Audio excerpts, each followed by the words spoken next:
This is the CHGO Cubs podcast presented by DraftKings Sportsbook, America's top-rated sportsbook. Download the app and use promo code CHGO when you sign up.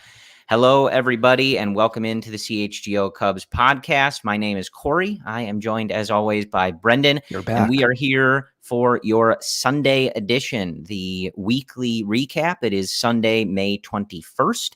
And Brendan, unfortunately, the Cubs have dropped another series. The vibes are not good. Welcome. If you are listening live on YouTube, hop in the chat. Let us know what you are thinking. If you are listening later on your podcast feeds, welcome. As always, if you'd like to go to the CHGO Sports YouTube and see Brendan and I's beautiful, just uplifted faces. Look at us. Right? Yeah. You can do so. Look at these smiles. But Brendan, we have a lot to talk about in this episode. We will talk about Christopher Morel, who is on a record-setting pace. We will talk about Jameson Taillon, who has not been good all season. We will talk about the potential impending return of one Kyle Hendricks. We will talk about the offense. We will talk about the bullpen. We will talk about Cody Bellinger in his absence, though he should be back hopefully relatively soon. Busy episode. We'll talk about it all. Yes, we have a lot to talk about, but generally, right, that was a 2-7 road trip that started with the series, of course, in Minnesota. The Cubs losing 2 of 3 there, despite winning the opener in that series. They get swept in Houston, and then they lose 2 of 3 here to the Phillies, again, after winning the opener on Friday. And more of the same, Brendan. The conversations on social media seem to be basically the same. The way that they're losing seems very predictable in a lot of ways. It's not always one person or one area of the team, but as we near the end of the second full month of baseball here, this feels like a movie we've seen the ending for several times already this season. And it's getting later than you might imagine. You're 5 weeks away from July. Trade deadline discussions start picking up around the end of June, start of July. So being 6 games below 500 sucks, yes. And some people point to the fact that they're only 2-10 of one-run games. That sucks, yes. Some flukiness, probably, yes. It doesn't matter, though. They don't have the runway to get this potentially right before those July discussions, Corey. So I sit here approaching June, and I'm pretty discouraged, man, because I feel as if looking back at this team, the bulk overwhelming feel is that they're in the right direction. They have these good performances, a lot of unexpected good performances, but at the same time, you have a lot of extremely bad performances, and that is kind of clouding the overall feel and potentially putting the Cubs in a position where, you know what, this season's lost. And it's kind of a strong word to say it towards the end of May, and they could turn it around. But right now, you're like 5 weeks away. It's difficult to do that. Yeah, and I think, unfortunately, we've been kind of conditioned to the last couple of years worry about where this team is come like early July, right? Because we just know the potential direction that a trade deadline might have. It is a weird spot, right? Because we and everybody else have talked about their run differential or where they rank in certain categories as, for their starting rotation or their offense, this, that, and the other. And as we sit here now, right, like they are 5 games out of the division. Looking at the live standings as we record this, I think before Sunday Night Baseball, so things can change. 3.5 games out of a wild card spot. So literally speaking, they are in both of those races, right? That being said, you're going the wrong direction in a lot of these conversations. They are now below the St. Louis Cardinals in the standings, despite the Cardinals getting off to a horrible start. And as everybody predicted, right, their season seems to have turned around when they played the Chicago Cubs, right? A script that I think any of us could have written. And, they are closer to the Cincinnati Reds, who are in last place here, than they are to the Milwaukee Brewers, who are in first place. So you've gone the wrong direction. And I think really frustratingly, this all feels very winnable right? You're That's where looking I'm at a at. landscape, where you have teams that spent a ton of money, the San Diego Padres, the New York Mets, who are underachieving. You're right there with them, right? That being said, like, your division is not very good. The Brewers are winning this division right now at a 25-21 record. The Cardinals got off to a slow start. Even if they right the ship and get toward the top, like a lot of people predicted, it's going to be hard for them to have a season where they win, 100 games and, run away with the division because of the way that they started. So it's a weird spot where you're still in it, but it's also very frustrating that this season has kind of played out exactly as a lot of us thought it would. Unfortunately, I think a lot of us would have hoped that they would have found a way to be closer to the middle in these close games rather than pretty much just losing all of them. Yeah. Well, it's a weird mix of being misfortunate. Like, that is what's partially going on, right? But you want to try the most to limit the flukiness. And that's part of baseball. You're going to get some random nonsense going on. But where we've been at, we talked about this for like almost 6 months now, Corey. You want to have a roster built to attenuate the obvious misfortune you're going to get throughout the season. And a lot of what the Cubs used to do well during that golden era in the mid 2010s was limiting some of the flukiness, growing the margin of error by having a deep roster, not taking as many chances on some veteran signings in the early to middle part of that run, right? This has always been the possibility where you do get guys who are performing well. You do get Nico Horner progressing. You do get some good development from guys like Christopher Morel, and you get the pitching, for example, like Justin Steele, looking good and sustainable. But at the same time, it's always a possibility that that's not going to be enough, and you have to hit on the extremes to even make those performances that we've just talked about valuable and worthwhile for the immediate season. And that's not what is going on. And it seemed avoidable. And that's the frustrating part. A lot of what we're seeing, I think there is a legitimate discussion to have that it was avoidable. When you defer 400 plate appearances, not even reaching June yet, to Nick Madrigal, Eric Hosmer, two guys we even discussed would be on the roster this year, in addition to Tucker Barnhart and Trey Mancini. And Hosmer isn't anymore. Since we last spoke, he is not. So hooray. And still, which is crazy to even still say 400 plus plate appearances. Yeah. When you look at the bulk value, the cost of those four guys on the team, it's almost about 20 offensive runs. That's the equivalent, if you just take out the context, all the sequencing, the equivalent of about 2 wins. Just those four guys potentially may have cost you 2 wins. And that's not the case. We know it's been worse than that given their 2-10 record in one-run games. So I'm sitting here, I'm looking at the bulk majority of guys performing well, and I scroll down Fangraphs and I see that gaping hole at the back end of the roster. And we've had these discussions for 5 months trying to hope that they avoid that. And they didn't do it. And this is where we are. And, it's something that you've heard, I think, probably everybody talk about or write about. And, it all comes down to, we talked a lot about, winning on the margins, right? And they're just not doing those things. And you go back to some of the quotes that Jed Hoyer has made in the past about how, we knew this offense wasn't going to blow people out. And he talked about playing in so many close games and stuff like that. And, he's rolled out a roster that is doing that exact same thing, right? Because the depth isn't there and you don't have the massive star power at the top. The top portion of this lineup has been good. You've gotten some good performances out of these guys, but they don't have that elite group that is just carrying them regardless of what the bottom of the order is doing or the depth on the bench is doing, et cetera, et cetera.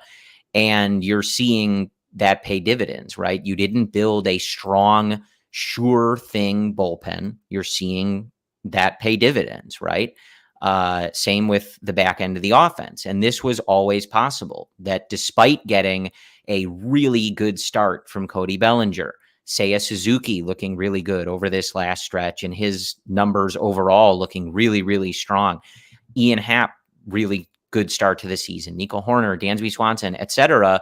Like, it's not good enough to outweigh the rest of the team's performance. And you thought it would be. If you were to show me all those numbers and say, hey, as a group, the Cubs will have the second best weighted on base average towards June, I would have thought we're 5 games above 500. That's not the case. And it's because, like you said, they don't have those surefire players. They can't afford any type of breakage in their roster. And you're seeing it play out almost worse than you and I imagined, Corey. This is worse than my expectations. And it's hard to shake that feeling. Yeah, so Gary in our YouTube chat here with some numbers. I saw that same tweet from Jordan Bastion from MLB.com on the 2-7 road trip again in Minnesota, Houston, and finishing off here this weekend in Philadelphia. A 234, 318, 418 slash line for the offense, hitting 203 with runners in scoring position. That was all good for a negative 27 run differential, 7.51 ERA overall, 9.1 from the bullpen, 6.45 from the rotation. So, the offense on the whole, not horrible, but not good with runners in scoring position. And then the pitching has just been dreadful. And I think the really frustrating thing for me in these close games is that when the offense is so inconsistent, right, you end up in these scenarios where everybody's talking about like who should be where in the bullpen and things like that. And ultimately, like, we know, like, our guy Ryan Herrera and Luke and Cody had a conversation the other day, and Ryan was kind of going through how, you don't have an immediate fix for this bullpen, right? Like, a Hall of Fame closer is not going to walk through the door just out of nowhere, right? And come in and shape the whole thing up, right? Even if you bring guys up from the minors who have performed well, the Cam Sanders types, etc. There's going to be growing pains. There's going to be roles that have to be figured out. There's going to be all that stuff, right? So it puts everybody, the whole pitching staff on Sunday, in a position where they can't make mistakes. Justin Steele was an inch. If Nick Castellanos doesn't decide to run on Seiya, which was really stupid because Nick isn't fast. I mean, that was so easy to see coming. But if he doesn't do that, maybe the Phillies score there, and Steele's facing a loss in the face because he dared to give up a single run, right? He didn't, so he did not get the loss, but you get the point. Then ALLCITY comes in, who's been on the whole pretty good out of the bullpen, but he makes one mistake, the game's over, right?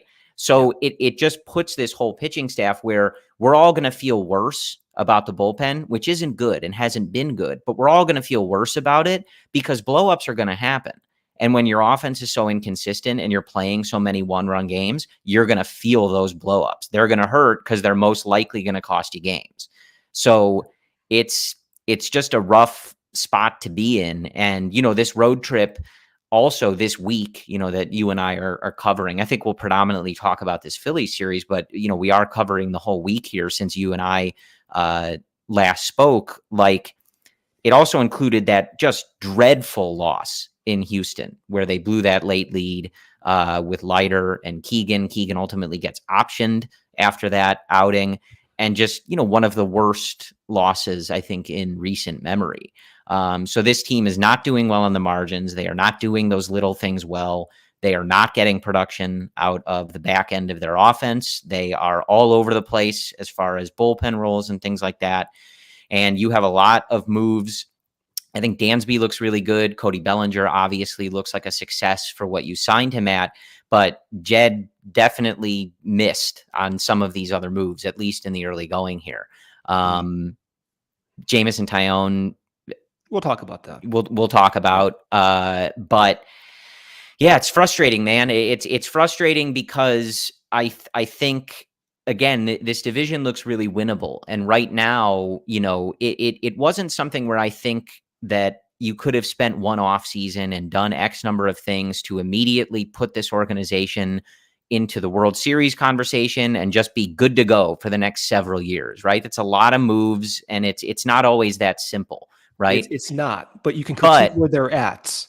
Yeah, but like, it is frustrating to look at this now and say, man, like, had they been a little more aggressive or been a little more, pointed in how they were going to address some of these concerns, rather than bringing in Hosmer and saying, we'll see what we get because we're not paying him anything. We hope Trey Mancini can kind of reclaim his career. We hope that letting Nick Madrigal, play a little bit, he can kind of show the guy he was with the White Sox. Like, that just hasn't worked. And unfortunately, right now, it feels like you are wasting a down year in the NL Central. It feels like that. That's how it feels at the moment as we sit here, toward the end of May. Well, overall, the bullpen, they've blown games. Like, they've been bad the past few weeks. That's absolutely true. Their overall makeup is not as bad as it might appear. They still have the 7th best FIP in Major League Baseball. As a group, that's pretty good, right? It's shoring up the back end where you get to the 8th inning, you get to the 9th inning, and you don't have a group of pitchers who generate weak contact in those situations. You want to just mitigate some of the blue hits, as I always say, and that's cost them games, not having that back end surefire whiff guy, not just like a Hall of Fame closer, but it's the acceptance of not having a bullpen that generates high level swings and misses. The pitch infrastructure, there's always like jokes, oh, what about the pitching infrastructure? They've done a phenomenal job in that the current makeup of the bullpen, as well as the back end of the starting rotation, is being paid pretty minimal in terms of what they've done in years past under Theo's regime. So overall, it's produced. Steele has produced. ALLCITY looked great. Even right now, Julian Merriweather is turning into perhaps a better than expected reliever given their early shortcomings. And you can see it working out with like Leiter, perhaps Estrada. You can see it working out. It's just they were willing to accept the risk in putting those guys in situations. And unfortunately, those situations are being, from watching these games, caused by just offensive outings at times because of those back end roster decisions. So they're being put in situations where you have a high volume of 1-run games. Having 10 losses by 1 run is really difficult for any bullpen to maneuver out of at a consistent basis. So it is a combination of them not performing well. Yes, it's not really an overwhelming bad bullpen. It's not that at all. It's just right now the Cubs are not hitting on those margins, and those fine margins, I feel as if they were avoidable. And to your point, Corey, talking about Hosmer and Mancini and Madrigal, those were the discussions we had. And I think a lot of us were really surprised when we started to have conversations about Christopher Morel starting the year in AAA. I think we were really surprised, even dating back to last August, Corey, when we were talking about should Matt Mervis be called up in September, and we'll get into that. But the reality is we're learning about Matt Mervis, and perhaps, he's looking overmatched too late in this process for this season. Now, if their intention is for 2024, that's fine. But then, as a fan, you and I, we can critique that this opportunity in 2023 may have been missed because they were more intended to focus on 2024. Yeah, you would rather not be learning about Mervis, and he's struggling, right? I will be the first to admit that. He looks overmatched at the moment, but it's been 50 plate appearances? He needs the time, of course, right? But it's one of those things where you would prefer. You ended up in a scenario where a lot of people said, like, well, he's not going to be the savior, right? And you should never have been looking at him like that, right? He had never played Major League Baseball, but that's the position that they put him in because they didn't get production out of first base, which is now multiple years where you have tried several different people from all walks of baseball life, right? From quad A players to prospects that never got a chance to former successful guys that you were bringing in, and you have not been able to find an answer there. And so now you're learning about Mervis, and he needs to make adjustments, but you were kind of hoping that he was going to provide a lift to the offense. And now that burden gets shifted to him, right? That he's not producing from the first base position. It's a tough spot. So ultimately, I think that I do think like it does kind of have like a Dennis Green, Arizona Cardinals, Devin Hester Bears situation, right? Like I think the Cubs are who we thought they were, right? And if you go back to a lot of the conversations that you and I had, and I think the entire CHGO team had, like if you go and look at our preseason predictions, like nobody had them as like a runaway great team. We had them in the mix, right? Which is where it feels like they are. But we knew they were going to play a lot of close games. And we talked about this a lot. And Jed Hoyer talked about this a lot. And he didn't do anything to fix it, right? Which is our favorite thing. When he said, hey, we're going to add power, we got Trey Mancini out there. But when you play a lot of close games, this is the risk. The risk is that it doesn't work your way. The bullpen blowups happen at the wrong time in the wrong game. The offense shuts down in the wrong time at the wrong game.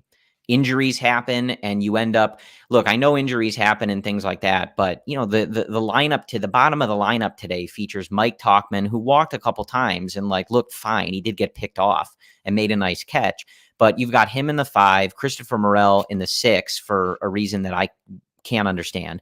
Mervis, who is a rookie who's struggling, Miles Mastrobuoni, followed by Tucker Barnhart. Like that's not serious. What do you Brendan? expect? It's not a serious lineup. And I know, again, it's Bellinger's hurt. I understand, right? Jan Gomes can't play every day, et cetera, et cetera.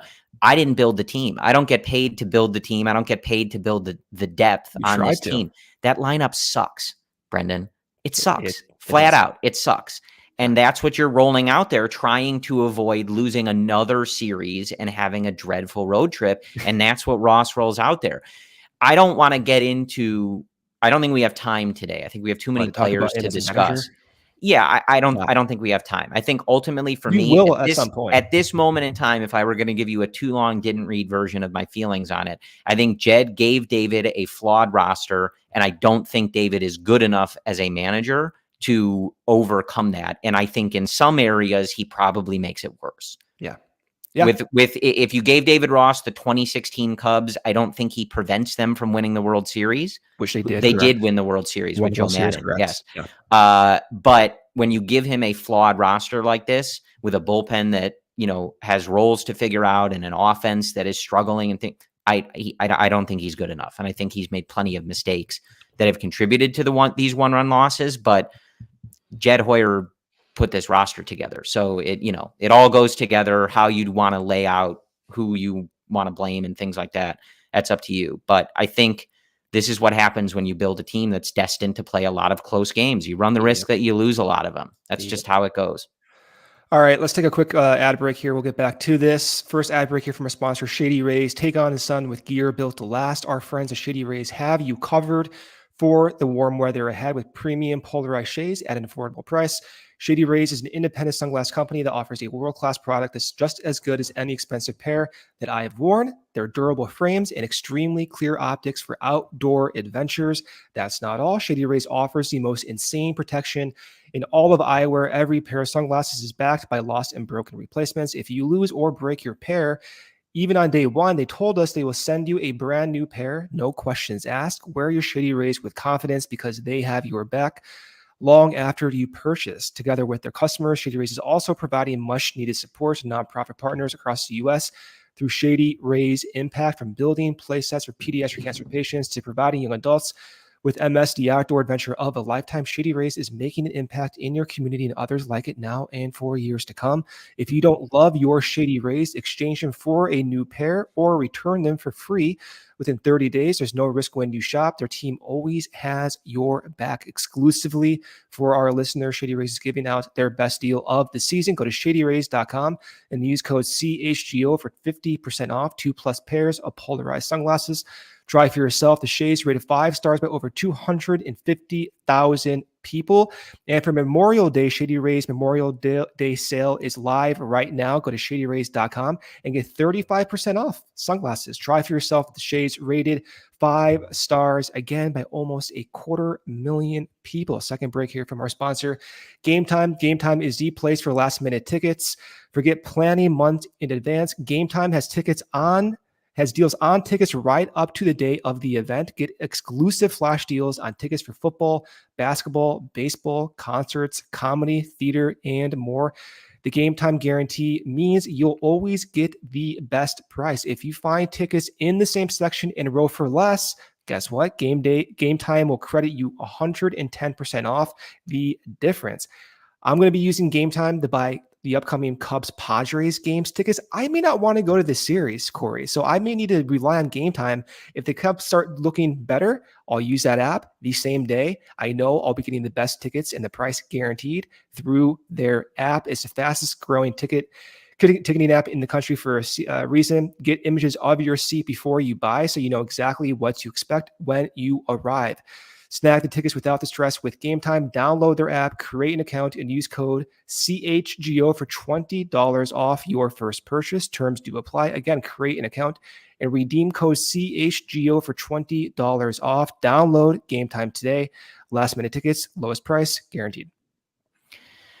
All right, Brendan. So I want to talk about some of the specific players, but I'll end on, just sort of saying that I feel like they shouldn't be in this particular position, right? Like, I feel like I don't think this team is great, but I think they are underperforming some of the individual performances they have. I saw somebody put it, I think it was on Twitter, that the sum of the parts for this team feels lesser than the individual parts. I don't think this team should be 10 games over 500, but 6 under and 2-7 road trips and 2-10 in 1-run games. I think they should be better than that. So whether that is on Jed for the, back end of the roster or Ross's management, I don't know.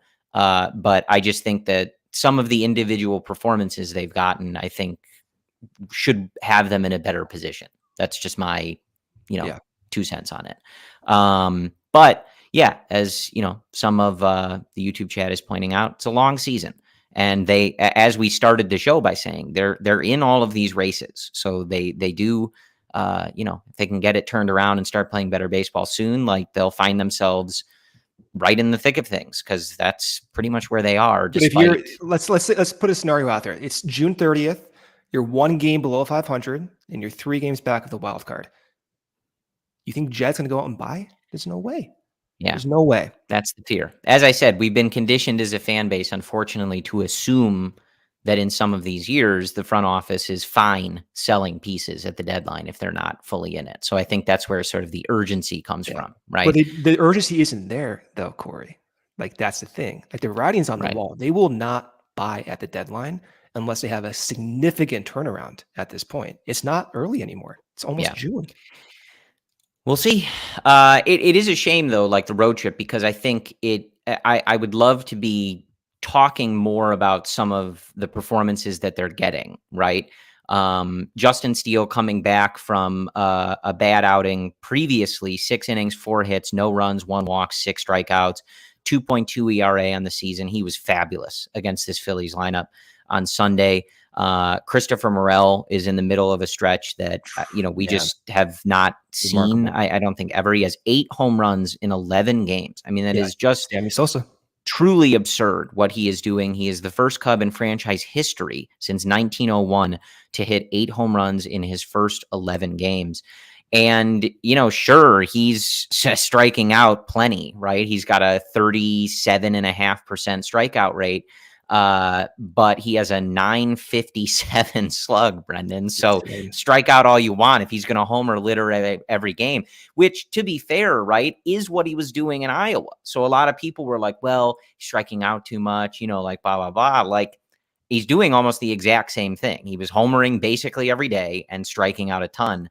And it's, it's not the prettiest overall thing, right? And some of the strikeout at bats look bad, but the dude is smacking the ball when he's getting it. And the offense he's providing is certainly, it's necessary, right? Like in a lot of these games, he's been the only bright spot on offense and providing those spots. Do you have a particular feeling on where he should be hitting in the order? Because I know, like, a lot of people, David's put him 9th at times. He was hitting 6th today.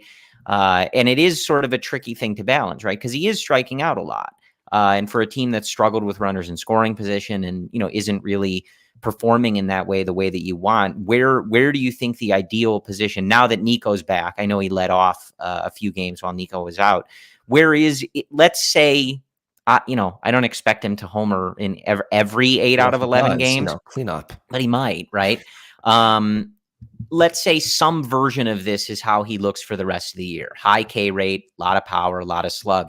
When Cody Bellinger comes back, where is the right spot for that kind of profile? I think 6 is fine. I think that's fine. You can critique the lineup construction, where Morel is at the current moment, but long term, given what we have with Nico's contact rate, Dasby's improved plate discipline, Seiya at half, Bellinger, assuming he's on the team, come July, 6 is fine.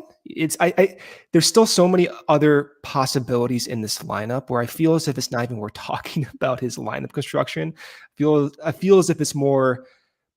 I feel like if it's a better conversation to have of, can this continue, right? With that whiff rate, is this something that was projectable? Did he develop this power as a result of that short Iowa stint? And ultimately, was it always inevitable and a mistake to have started him in Iowa with the intention to improve your contact, but the reverse happened, where he came out with a worse contact rate and power on par with some of the best in Major League Baseball? So I think that's kind of an interesting discussion to have. I don't have a good feel for it. Of course, he went to Iowa. Now he's on pace to hit 30 plus home runs.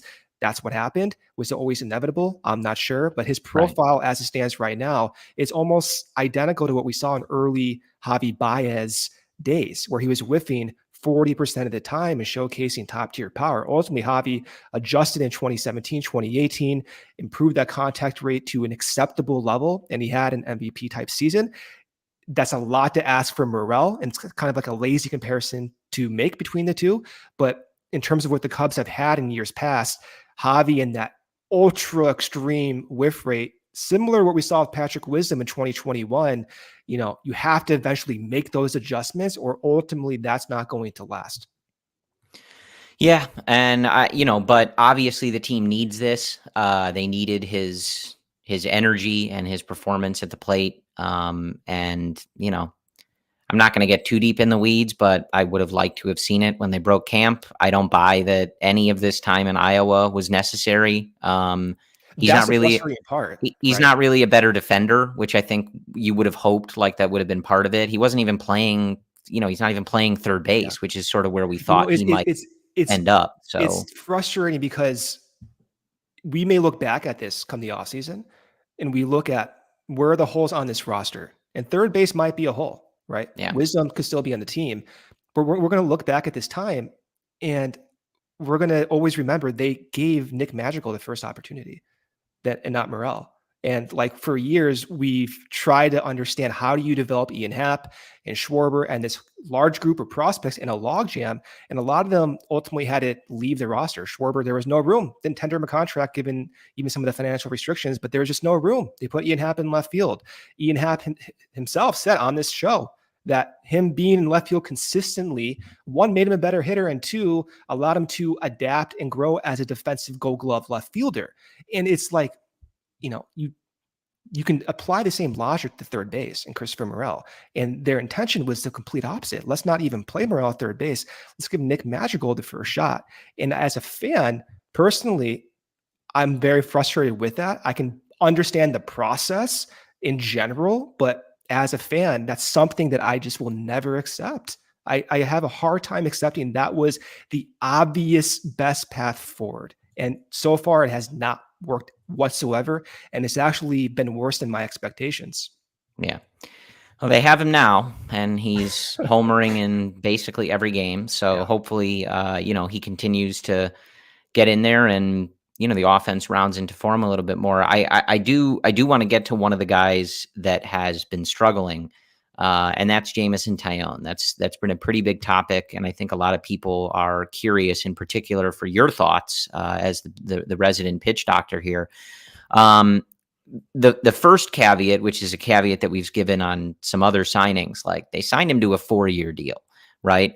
It's very early into a 4-year deal. There are plenty of contracts that the Cubs have had where you can go through the first month or so of that contract and it didn't look good, and eventually it looks pretty good, right? Yu Darvish was incredible for the Cubs toward the end of his contract. He was not John good Lester. at the beginning of his contract. John Lester didn't have a good April, right, Legend. to start his contract, and he's one of the best signings in Chicago Cubs history, right? So I think it's early, but that being said, right, the team has not won in any game that he has started. Jameson Taillon has started 7 games this year. He does not have the loss in all of those games, but the team does. The team is 0-7 when Jameson Taillon takes the hill. In looking at his game log for all 4 outings in the month of May, and again, he was dealing with an injury. Whether they rushed him back or whatever, he didn't go back on that rehab, full rehab stint, whatever. He just came back, right? So all of this is the context. But all of his starts in the month of May are less than 5 innings. 3 of those 4 starts are 3 innings or less. And in those May starts, he's given up 6 earned runs, 4 earned runs, 4 earned runs, 3 earned runs. This is all in 5 innings or less, right? So the biggest problem for me, Brendan, is that he has put the team behind the 8 ball in so many of these games, right? You can live with a handful of runs over the course of 6 or 7 innings if he's keeping the team in the game and, keeping the offense in the mix for the majority of the game. When you're putting the team down like he did in this Phillies series, 6 runs, 7 runs, 8 runs, I think a couple of them were unearned on Friday, like in the 2nd inning, it's pretty demoralizing, right? Yeah. I've never been a major league hitter. I don't claim to be, but I can imagine going up there in the 2nd inning down by 7 runs is not exactly the most inspiring thing for an offense that has had, inconsistency problems, right?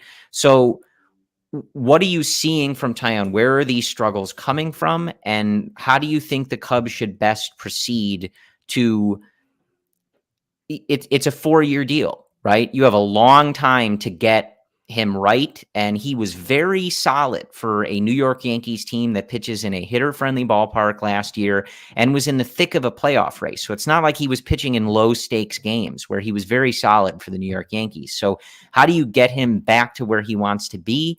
What's the sort of immediate solution? And is there anything in particular that jumps out to you that says, hey, this is why he's struggling? Yeah, it's kind of a weird thing to say, but he's a very different pitcher this year than he was last year, not because of the results, but because of the pitch types he's using.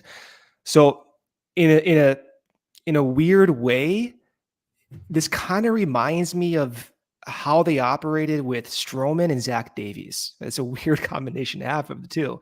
But what they did with Davies was change how he used his 2-seam fastball, where they had success going up and into right-handed batters with 2-seam fastballs. But Davies, the command with that pitch wasn't there. And he got shelled off the team within a year. Went to the Diamondbacks, had some success. Stroman, the idea was, hey, your 4-seam looks pretty good. Let's just switch your 2-seamer and 4-seam usage. And that didn't work for Stroman last year, went back to the sinker. For Taillon, it's been, let's add that sweeper. Let's change your slider. And as a result, what has happened is he's gone to a cutter for 30% of his pitches, whereas last year he had that cutter that he used only 10% of the time.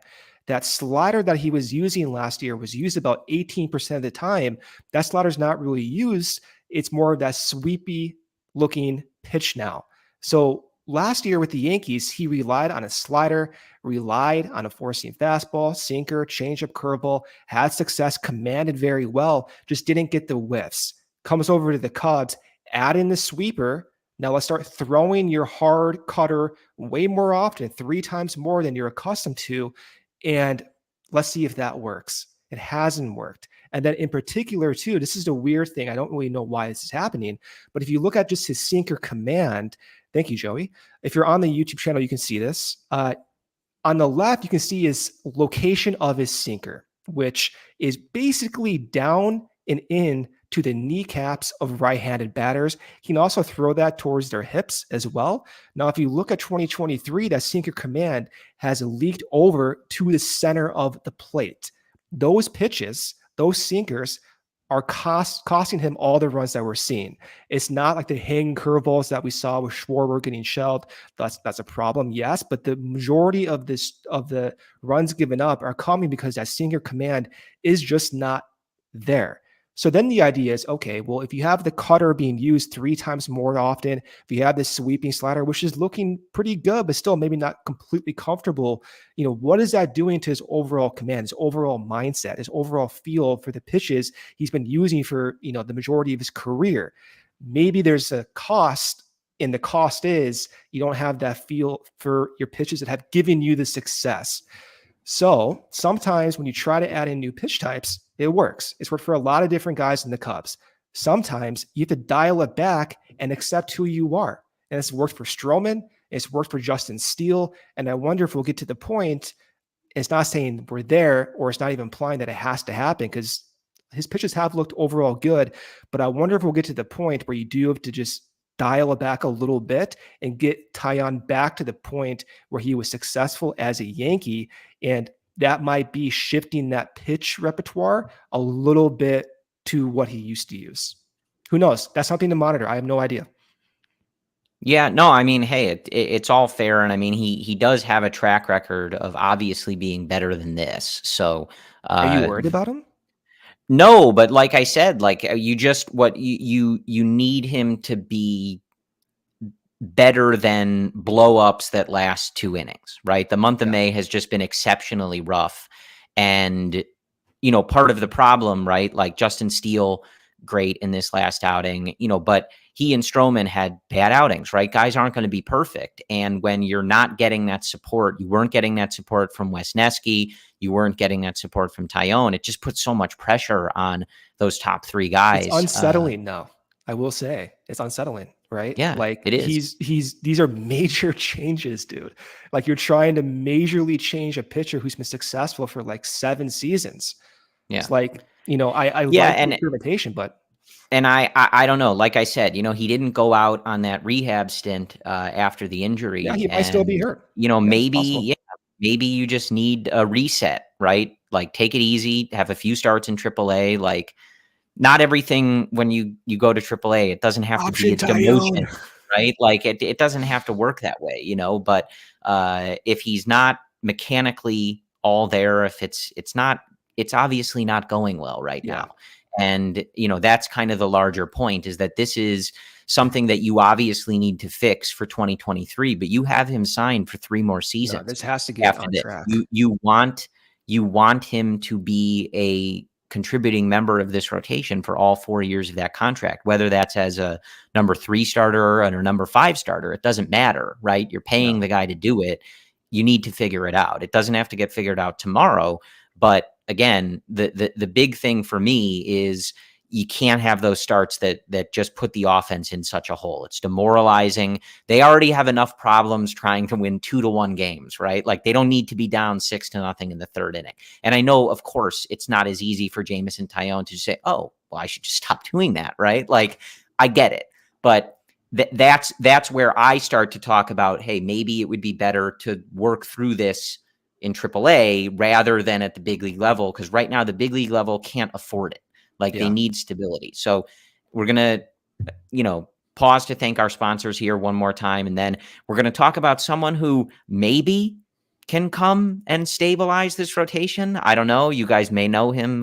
His name is Kyle Hendricks, and we'll see what he has to offer. Yeah. Before I do the break, if there's one piece of hope, is that the Cubs have righted some wrongs they've tried to experiment with Steele and with Stroman last year. So if there's reason for hope with Taillon, I think you can point to just recency within a year of them doing that. So and as our YouTube chat was pointing out, like, again, same thing. Like Yu Darvish struggled, they worked on it, they kept on it, and he ended up in the Cy Young conversation by the time we rolled around to that shortened 2020 season, and he's been great ever since. I don't want to get you started on Yu Darvish, but you look at Craig Kimbrell too, right? Had a horrible start to his time as a Cub. And by the time they ended up trading him, it looked like he, his Hall of Fame pedigree, right? Which he has not discovered too much outside of his time with the Cubs. So they do have a track today. record of, figuring stuff out if they take the time to do it. So hopefully they can at least get Taillon going on the right track. And it's not a certain team. They're all different. But let me do this ad break here before I get too much in the weeds. Ad break here from our sponsor, FOCO. You guys know all about FOCO. Get fitted out in the best sports gear around. They have hoodies, they have shoes, they have signs, they have bobbleheads, they have everything in between. They have Aloha shirts, they have straw hats, they have polos, they have bags. You want to go to the Wrigley bleachers in the sun, you want to get protected from that sun, get a straw hat. If you want to look like our own Ryan Herrera, get an Aloha shirt to go with it. They also have cool slippers, Cubs moccasins. They have great bobbleheads, Hayden Wisniewski bobbleheads. Hopefully Hayden is going to turn things around, looking much better in his first start in Iowa. So check out foco.com or click the link in the description below. For all non-pre-sale items, use the promo code CHGO for 10% off. All right, Brendan, so let's talk about Kyle Hendricks. Kyle Hendricks presumably has finished his rehab stint in Iowa. The Cubs have not made an official declaration on this, but all signs pointing to Kyle joining at some point on this homestand. On the 20th, yesterday, Hendricks goes 6 innings, 5 hits, 1 earned, 6K, 1 walk for the Iowa Cubs. Velocity friend good of too. Yes, friend of the program, Alex Cohn, the Iowa Cubs broadcaster, pointing out that he has a 1.69 ERA in his last 3 starts for Iowa, going at least 5 innings in each of those starts, pointing out that he looks healthy. The guns, which you never know, right? Sometimes they're hot at these minor league stadiums, touching 90, 88, 89, sitting, but, getting up there, all the gas at 90 miles per hour, Brendan. Yep. So it didn't start well in his rehab stint, but he appears to be looking a lot better. And I mean, just those that have seen him pitch in these outings saying that he looks really good. I would also point out that he did, like everybody else, have really nice things to say about throwing to Miguel Amaya. I'll let you guys do with that information what you will. But what is a realistic expectation for Kyle Hendricks? And I guess how would you and maybe it goes along with the Jameson Taillon conversation, because obviously right now Marcus Stroman has been great this season. Justin Steele has been unbelievable. And again, I wish that the state of the team, we've talked about Justin Steele a lot, but I wish it allowed us to really hone in on that more. Because I'm sure some people are tired of hearing unreal. The Cubs have a top of the rotation, frontline starter that they developed, homegrown. Yeah. We scream it from the mountaintops, but I feel like we can't talk about it enough. He was so good on Sunday against the Phillies, and it's just a shame that he doesn't get the win. And at certain points in the game, we're worried about him taking a loss, a 1-0 loss, right? He's been great. Obviously, he should be an all-star. At this point, he's in any kind of conversation you want to put him in for MVP. Awards this season. Yeah. Drew Smyly has been really, really good outside of, I think, that one start in Cincinnati. Exceptional, Drew Smyly. Taillon has struggled. Wisniewski struggled. Looked fine. Too many walks, but I think, did he not allow a hit? I can't even remember. He looked really good on Friday for the Iowa Cubs. Hayden did, and I think 6 innings of work. Hendricks trending in the right direction. Where does he slot in? Can we expect anything from him? Do we not know, given the injury and how long it's been since he's pitched? You're outside of, you have spent, I think, most of your life dissecting Jake Arrieta. I think of any pitcher that you have looked at, Evil Wax in our YouTube chats has 4 walks and no hits for Hayden Wisniewski the other night. So it's a good start for Hayden. Too. Yeah.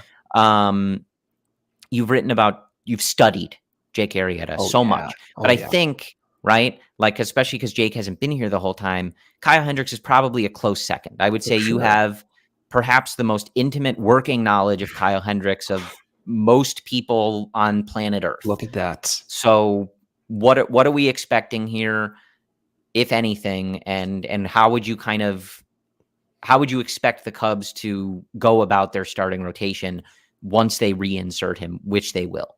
Yeah, the discussion last year with Kyle was, why is he having such a struggle if his changeup was being so productive? That was the discussion last year.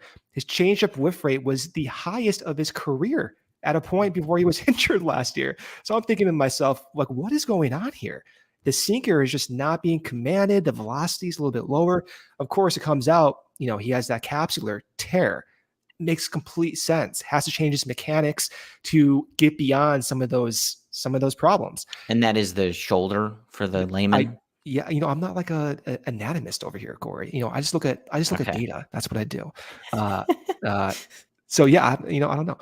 So his shoulder injury is going to be a problem, but the idea is if it's to a point where he's comfortable not feeling pain, if the altered mechanics permit having like 5+ inning starts, then I think you're okay allowing yourself to have optimism. For me, like any shoulder injury is just going to always scare me. And there's always going to be a level of uncertainty that I'm not comfortable with.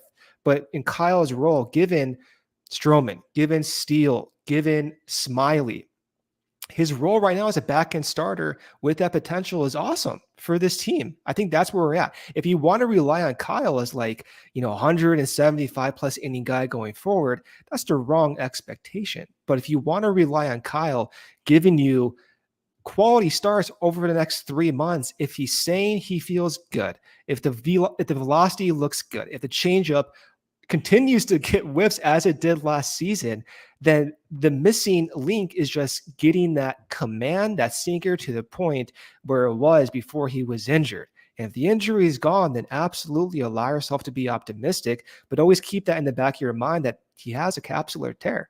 And there's a level of uncertainty that's always going to be there because not many pitchers pitch through it and come back successfully. It can happen, but it's very difficult to do. All right. Well, I mean, look, like the Cubs need stability in the back end of this rotation. So if he can provide that, I think that's right on. Like, I feel better about him now, learning about what he's doing and seeing the results than I did 2 months ago. That I will say. Well, and I think, again, obviously it's a stint in Iowa. AAA is not the majors, right? But I think the fact that we have seen him go from struggling in these outings, right? Like getting through his pitches, but giving up runs and not looking great in the early going of this stint in Iowa to the opposite, right? Everything's getting dialed in. The velo looks good. The results are getting better. The innings are longer. The runs are going away, right? Like that's what you want to see. Like he's clearly putting stuff together. He's feeling good. His game plans are being executed even at the AAA level. So that is reason for optimism, right? So, I think so. yeah. And again, look, like from Tyone or Wisniewski or guys they've thrown in there, they just have not gotten consistency and stability in the back end of that rotation. You need somebody to come in and take some of the pressure off of Justin Steele to be literally perfect and Marcus Stroman to be literally perfect.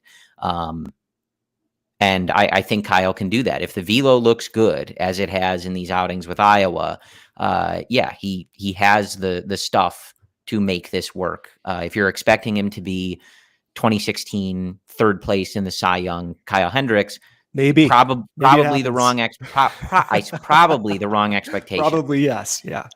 But I think fair to hope that he can be a useful contributor with his veteran savvy and just how intelligent he is and how meticulous he is in his work and in preparation to be a contributing stable member of this rotation, especially given that the bar is pretty low for him to step over to do that. If it gives you any confidence, I did stash him on my fantasy team. So, there you go, right? That's all you guys need to hear. To know he's on Corey Freeman's fantasy baseball team. My awful fantasy team. Yeah.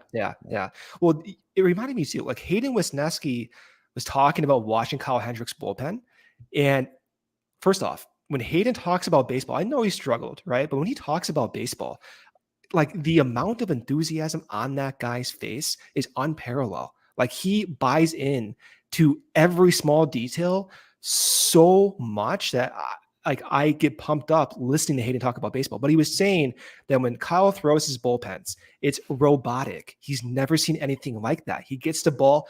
It's the exact time point in between pitches. He lands at the exact same ending point, and Hayden was like blown away with that consistency. So to your point, you do have a developing bullpen, you do have developing pitchers. That is valuable. And, sometimes that changes the trajectory of certain guys' career. And Kyle will point to Jake Arrieta kind of getting Kyle to a point of success or leaning on him for different advice and whatever. And if you look at how Jake Arrieta used to pitch and Kyle Hendricks, how he pitched in those, glory days, they were kind of similar. They had Jake Arrieta going backdoor with the two-seamer.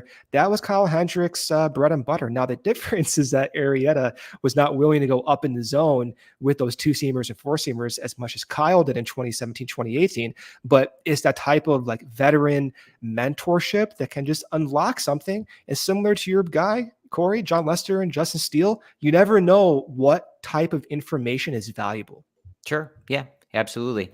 It'll be interesting. I'm excited to get Kyle back. I'm excited that, he was doing well in toward the end of this stint, trending the right direction, and they need him. So I hope that he can come in and look more like himself than he did, the last time we saw him up in the major leagues. We do have a question in our YouTube chat from Craig. Why has PCA not played since last Tuesday? I don't have the answer for you. I have no idea. I don't know. We have some great guys on social media. Brian Smith from Bleacher Nation, Greg Huss, Greg Zumak from Northside Bound that do great work, and they may have the answer for you as we record this on Sunday. I know at one point, I think a couple weeks ago, he was just sick, and just missed some time because he just wasn't feeling well.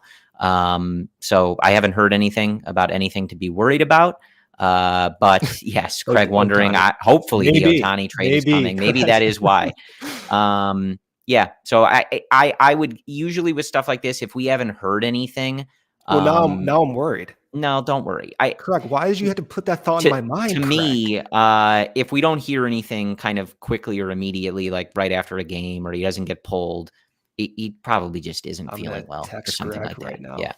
But yes, it is. Now we've got the Sunday scaries for Brendan here. Yeah, so thanks, man. There we go. But yeah.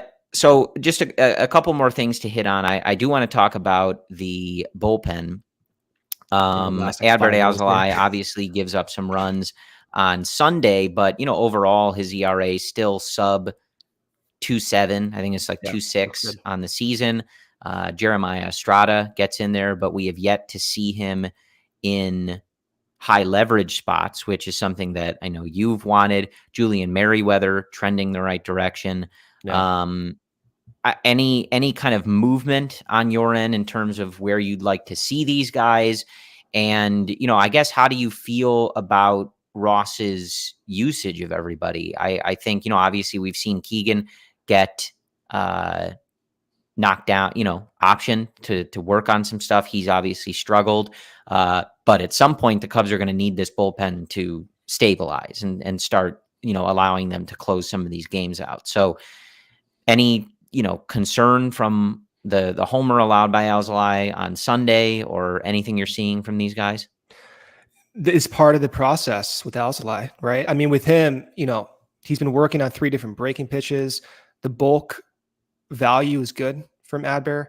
I think you can complement him well against like heavy righty innings, and you can use him and say Jeremiah Estrada, which was actually, he was used today. I was surprised. So you can use him and Alzolay against heavy righties. I think that's a great idea. And then you can use Leiter and Merriweather against lefties. Merriweather has that like diving slider that's particularly good against left-handed batters. And he got that whiff on Bryce Harper using that 90-mile-per-hour diving slider. So at least in the current moment, where I'm at with those guys at the back end is optimizing the matchups, getting Adbert, getting Leiter, Merriweather, and perhaps prompting more of Estrada at the back end makes sense. They need Fulmer to rebound. They need back end stability. Like Fulmer, for all the struggles that he's had, he is important for this team right now because he's in the back end discussion. Like they went and gave Fulmer that roster spot, right? That was the thinking of this front office. So either Adbert and Estrada get more leverage opportunities, or you have to hope and rely that Fulmer gets those pitches back on track. For me, it's how do you get Strada to a point where he's comfortable in those innings? How do you get Merriweather to a point where he's going to be facing higher leverage innings? Is that going to mess with him? I think we need to find that out pretty fast. And honestly, I don't think Ross has much of a alternative at this point. I think that's the obvious way forward. Yeah. This is one of those areas where I don't think that Ross has been particularly good with a lot of things, right? As I said, like I don't really think he's a great manager, but this is a tough spot for him, right? Like Jed didn't give him a bunch of proven guys in this bullpen. Yeah, I will say though that Keegan. Well, so I was going to get there. Yeah, you got to let me get there. So, like Fulmer and Boxberger, those are the veterans that he brought in. They had a track record of success. It hasn't worked out that way in the early going. Obviously, they're different players, not apples to apples. But like he moved on from Fulmer and high leverage pretty quickly. And, I lingered on Boxberger too long. Boxberger, I don't think should come back. I think he's done. I think he's washed, but separate thing. A lot of these guys, though, like you're going to have to play around, right? Like the chat has been discussing, like you got to see, like he has to at some point let Estrada pitch in a high leverage moment. Like he's avoiding it like the plague, right? So we do have to learn about some of these things. But what I was going to say is like some of this, it's like it's tough. He has to figure it out, and he has to figure it out on the fly in these games, especially when Keegan, a guy you thought was going to be, probably a top 2 contributor in this bullpen, is not even on the team right now because he's working on stuff because his walk rate exploded and he just has not been good all season. But that's the part where I do look at Ross. And it's like, why is Keegan in that spot in that Astros game if he struggled all season? Yeah. Right. You set up that game that way. You have to know who's going to be in and kind of map all that out. So that's where I kind of land, where it's tough to decide. Like, I think so many people are like, it's Ross's fault. He stinks. It's Jed's fault. He did this and this and this. Like, I think it's somewhere for the bullpen in particular. I think it's somewhere in the middle, right? Ross was not given a proven top-down bullpen. He's going to have to figure it out on the fly. That being said, I don't think he's done a great job of that. So it's okay to say that both have not done a good job. It doesn't have to be mutually exclusive. They both have not done the best job. I mean, the results are right there. There's 6 games below 500. Of course, both have not done a good enough job, and they'll be the first to say it. Will they? Maybe not. Yeah. I mean, maybe I would love to hear them say that. I'm not sure about that. And, this is a longer thing, but again, like this is what you get, right? I'm not a big advocate in spending a ton of money on bullpen arms, but you went the particularly cheaper route on a lot of guys, right? Even in years past, I think they've spent a little bit more on some bullpen arms, and you didn't do that. And, the risk, as I think Cody and Ryan and Luke talked about, like the Cubs have had a really good reputation of bringing in veterans or reclamation projects, et cetera, and getting good results out of them, right? Like old friend Ryan Tepera was just DFA'd. The Cubs got some really good seasons out of Ryan Tepera. It might as well. Yeah. But that being said, like it's a risky process, right?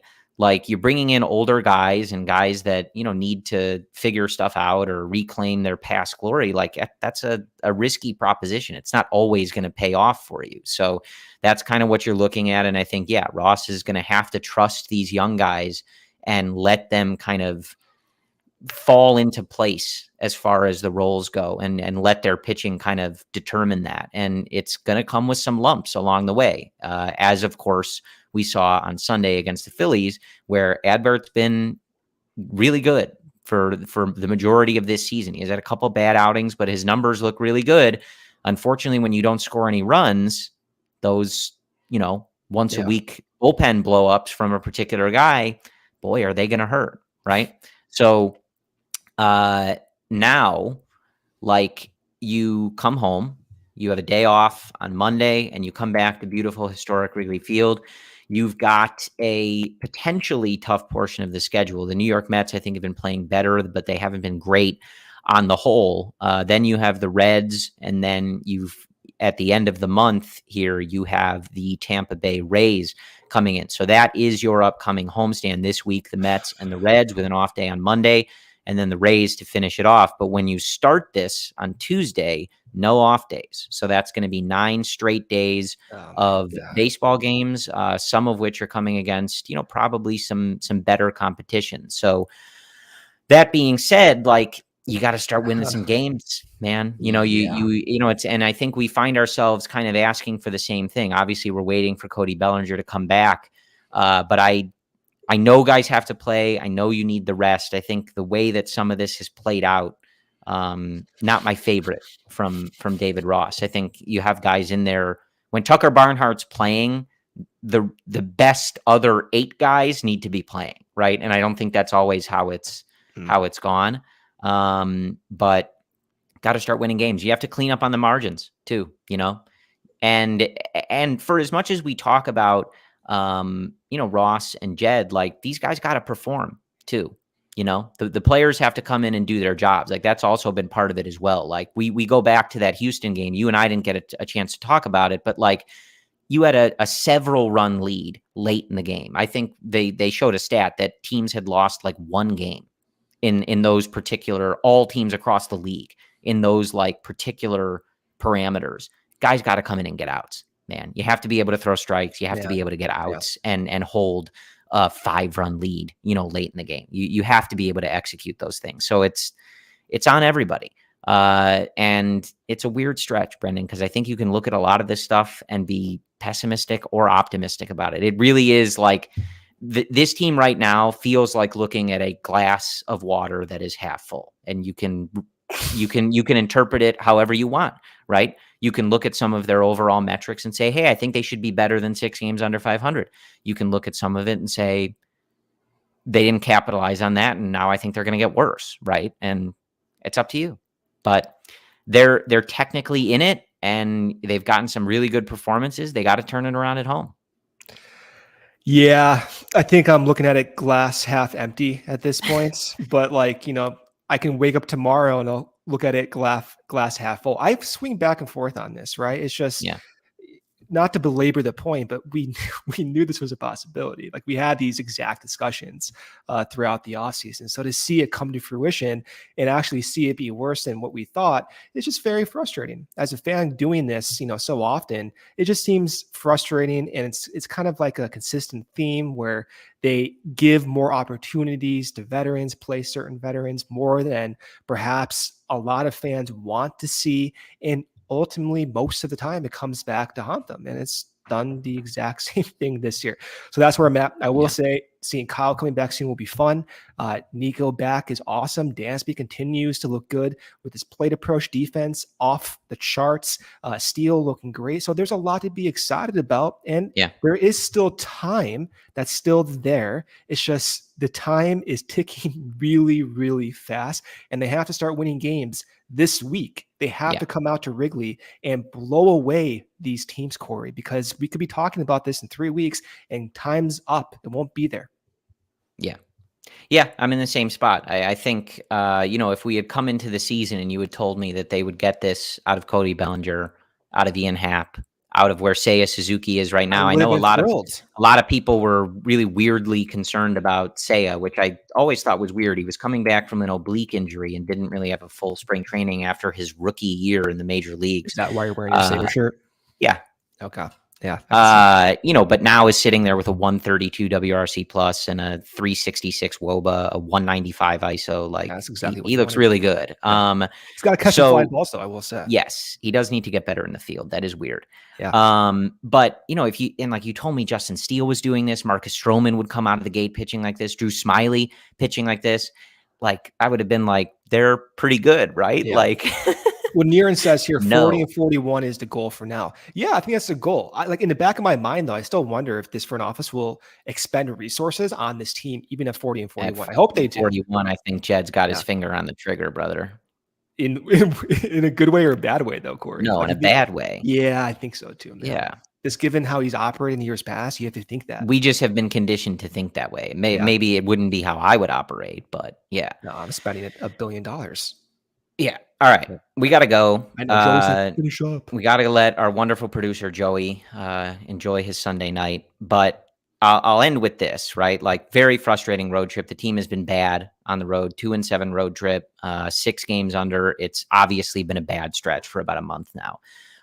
But you are getting some really good individual performances, and you are, again, literally speaking, like no more than 5 games out of any particular race. Nuts that right? So kind of With such a long runway in the season, any team, right, can say, oh, it's a long season. Sure. Right. No. But you are getting really good performances out of some guys. If you can find a way to win close games, this team looks a lot better. Things look a lot better. And hopefully getting back to Wrigley Field. It was very nice in Chicago today. The ivy should be in full bloom.